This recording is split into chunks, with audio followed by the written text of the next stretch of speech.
दोस्तों, कहानी की शुरुआत होती है जिंग हाउ से, जो कि अपनी बहन को लेकर डॉक्टर के पास आया होता है। जिंग हाउ की बहन को हार्ट की प्रॉब्लम होती है। डॉक्टर जिंग हाउ को बताता है कि अगर जल्द ही हमने इसके हार्ट का ऑपरेशन नहीं किया तो इसे बचाना नामुमकिन हो जाएगा। दरअसल जिंग की मॉम को भी हार्ट की ही प्रॉब्लम थी, इसी वजह से उनकी भी डेथ हो गई थी और वहीं इनके फादर ने भी इन्हें छोड़ दिया था। इसलिए पेरेंट्स के चले जाने के बाद अब जिंग हाउ ही अपनी बहन का ध्यान रखता है और यही अपनी बहन के लिए सब कुछ है। जिंग की खुद की एक छोटी सी मोबाइल रिपेयर की दुकान है जिसका नाम है नाइस व्यू। इस छोटी सी दुकान से जिंग का खर्चा चलता है। एक दिन जिंग का दोस्त उसे अपने वेयरहाउस में बुलाता है और फिर यहाँ वेयरहाउस में कपड़ा हटाकर जिंग को बॉक्सेस का एक बड़ा सा पहाड़ दिखाता है। जिंग का दोस्त कहता है कि इन सारे बॉक्स में 1 लाख सेकंड हैंड मोबाइल है जो कि रिजेक्ट हो गए हैं।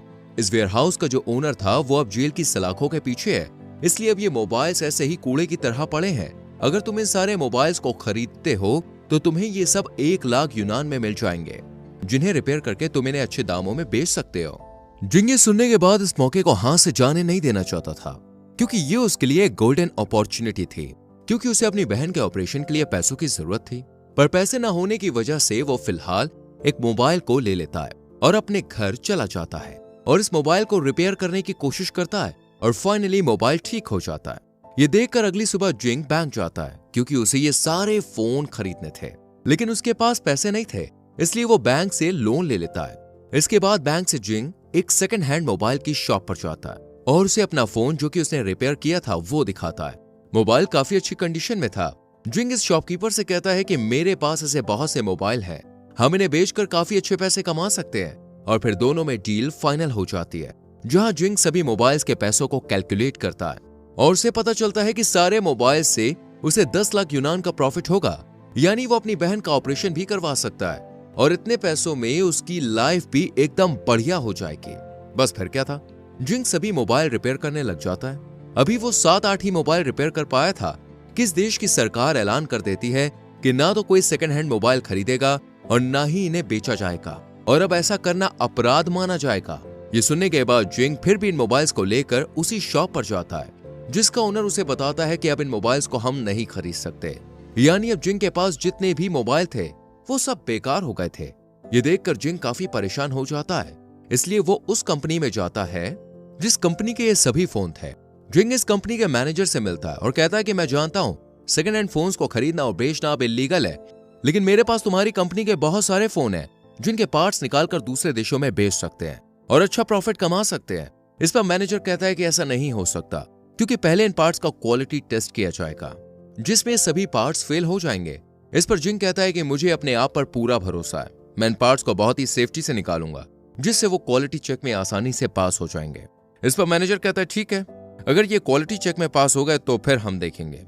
वहीं दूसरी तरफ जिंग की शॉप पर बैंक रिकवरी वाले आते हैं और जिंग से कहते हैं कि अगर तुमने 1 हफ्ते के अंदर लोन नहीं भरा तो हम तुम्हारी दुकान सीज कर देंगे। अब जिंग पूरी मेहनत से इन मोबाइल पार्ट्स को निकालने में लग जाता है और फिर इन मोबाइल्स को क्वालिटी टेस्ट के लिए भेज देता है। क्वालिटी टेस्ट में ये सभी पार्ट्स पास हो जाते हैं। ये देखकर जिंग उस कंपनी के मैनेजर के पास जाता है और बताता है कि ये सभी पार्ट्स पास हो चुके हैं, लेकिन मैनेजर इन पार्ट्स को खरीदने से इनकार कर देता है। इसी बीच जिंग कंपनी के मालिक को देखता है जो कि जल्दी में कहीं जा रहे थे। जिंग उनसे बात करने की कोशिश करता है, लेकिन कंपनी के मालिक ट्रेन के लिए लेट हो रहे थे, इसलिए वो जिंग की बात सुने बिना यहाँ से चले जाते हैं। जिंग भी अपने स्कूटर से इनके पीछे पीछे जाने लगता है। जल्दबाजी में जिंग का एक्सीडेंट हो जाता है, लेकिन वो हार नहीं मानता और ट्रेन के अंदर कंपनी के मालिक के सामने जाकर बैठ जाता है और कहता है कि क्या आप मुझे सिर्फ अपने 10 मिनट दे सकते हैं। ये देखकर कंपनी का मालिक राजी हो जाता है और जिंग की बात सुनने के बाद कहता है कि अगर उसके सारे पार्ट्स क्वालिटी टेस्ट पास कर लेते हैं तो वो इन्हें खरीद लेंगे, लेकिन वो इस काम के लिए ना तो जिंग को कोई पैसे देंगे और ना ही वर्कर्स, यानी जिंग को अपने आप ही सब कुछ हैंडल करना है। ये सुनकर जिंग थोड़ा उदास हो जाता है, लेकिन जिंग बाद में राजी हो जाता है। इसके बाद जिंग अपनी बहन टोंग को स्कूल लेने जाता है और टोंग उसके हाथ पर चोट देखकर बहुत गुस्सा होती है और कहती है कि तुम्हें स्कूटर देखकर आराम से चलाना चाहिए, और फिर ये दोनों घर चले जाते हैं। अगले दिन जिंग अपने पड़ोसी से मिलता है और उनसे रिक्वेस्ट करता है कि वो इस प्रोजेक्ट में जिंग की मदद करें, क्योंकि उसे ऐसा इंसान चाहिए जिस पर वो भरोसा कर सके और जब वो ना हो तो काम को हैंडल कर सके।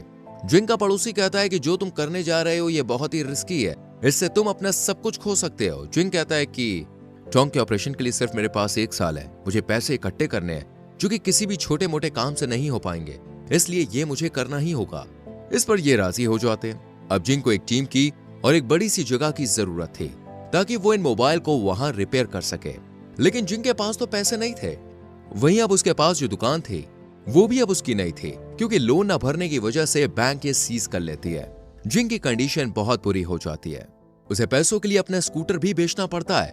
काम के लिए जिंग अपने दोस्त के पास जाता है और उसके पैर पकड़कर कहता है कि मुझे काम की बहुत जरूरत है। उसका दोस्त जिंग को विंडो क्लीनिंग के काम पर लगा देता है।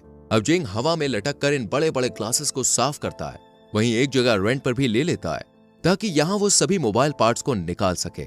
लेकिन अब भी जिंग के सामने एक और परेशानी थी और वो थे वर्कर्स, क्योंकि वो इतना काम अकेले नहीं कर सकता था, इसलिए उसे टीम की जरूरत थी। लेकिन उन्हें देने के लिए जिंग के पास पैसे नहीं थे, इसलिए जिंग तय करता है कि वो ऐसे लोगों को ढूंढेगा जिनके पास पैसे ना हो, काम ना हो और वो इसी फील्ड से ताल्लुक रखते हों। ऐसे ही जिंग की मुलाकात एक लेडी से होती है जो कि पहले इलेक्ट्रॉनिक्स की कंपनी में काम करती थी, पर कंपनी में एक्सीडेंट की वजह से उसने अपनी सुनने की शक्ति खो दी, जिसके बाद उसे कंपनी से निकाल दिया गया। अब ये लेडी छोटे मोटे काम करके अपना गुजारा कर रही है। जिंग इस लेडी को पूरी बात बता देता है और कहता है कि हम मिलकर एक साथ काम करेंगे और बहुत आगे जाएंगे। इस पर यह लेडी काम करने के लिए तैयार हो जाती है। इसके बाद जिंग दूसरे आदमी के पास जाता है जो कि पहले एक कंपनी का मैनेजर था, साथ ही एक फाइटर भी था। लेकिन एक दिन फाइट के दौरान दूसरे फाइटर की मौत हो गई, जिस वजह से इसे जेल की सजा सुनाई गई और काम भी छूट गया।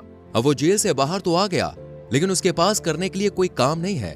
जिंग इसे भी अपनी टीम में शामिल कर लेता है। इसके बाद जिंग तीसरे आदमी के पास जाता है जो कि शादी करना चाहता है, पर उसके पास पैसे नहीं है। जिंग इसे भी कन्विंस कर लेता है और ऐसे ही लोगों को जोड़कर एक टीम बना लेता है। ये सभी लोग अपनी अपनी फील्ड में माहिर हो चुके हैं, पर अब इनके पास काम नहीं है।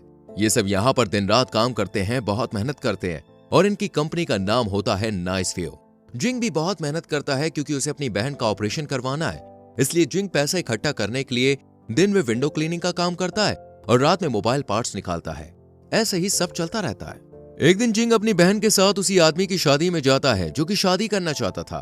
पार्टी के बाद जब जिंग और टोंग घर आते हैं तो इन्हें बाहर एक बोर्ड मिलता है जिस पर घर के मालिक ने लिखा था कि तुमने 3 महीने से किराया नहीं दिया, जब तक तुम मुझे पैसे नहीं देते तब तक तुम यहाँ नहीं रह सकते।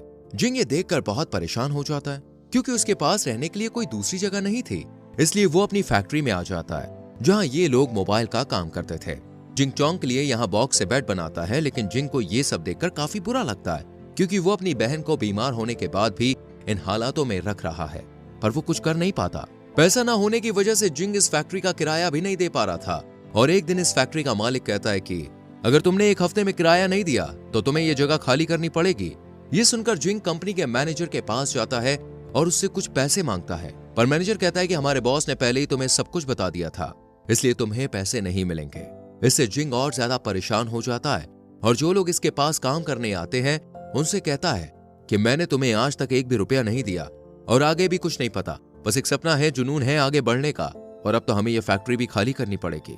ये सुनकर जिंग के सभी साथी यहाँ से सारा सामान अपने घर ले जाते हैं और घर से ही काम करना शुरू कर देते हैं, पर जिंग के पास तो रहने के लिए कोई जगह भी नहीं थी क्योंकि ये फैक्ट्री में ही रहता था। पर अब ये जगह भी दोस्तों जिंग खाली कर देता है और एक नर्सिंग होम में रहने लगता है। जिंग अब भी दिन में विंडो क्लीनिंग का काम करता है और रात में स्पेयर पार्ट्स निकालता है। ऐसे ही इनका सारा काम खत्म हो जाता है और सभी स्पेयर पार्ट्स को ये निकाल लेते हैं और इन्हें ऐसे नहीं कंपनी में क्वालिटी टेस्ट के लिए भेज देते हैं।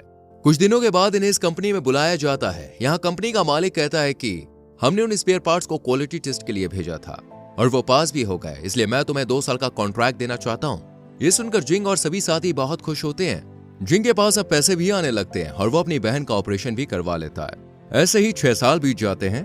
अब जिंग नाइस व्यू कंपनी का CEO है जो कि एक जानी मानी कंपनी बन गई है। जिंग के नाम एक रिकॉर्ड भी दर्ज होता है और वो ये है कि जिंग अब तक का सबसे यंग CEO बना है। जिंग ने ये सब इसलिए कर दिखाया क्योंकि उसमें कुछ करने की चाह थी और यही कहानी एंड हो जाती है। दोस्तों, आपको ये मूवी और एक्सप्लेनेशन कैसी लगी मुझे कमेंट सेक्शन में जरूर बताएं। इस वीडियो को हम यहीं पर समाप्त करते हैं। वीडियो अच्छी लगी हो तो लाइक जरूर करें, शेयर करें और चैनल को सब्सक्राइब करके बेल आइकन प्रेस करें जिससे आने वाली वीडियोस के नोटिफिकेशंस मिस ना हो। मिलते हैं अगली वीडियो में, तब तक के लिए टाटा बाय बाय।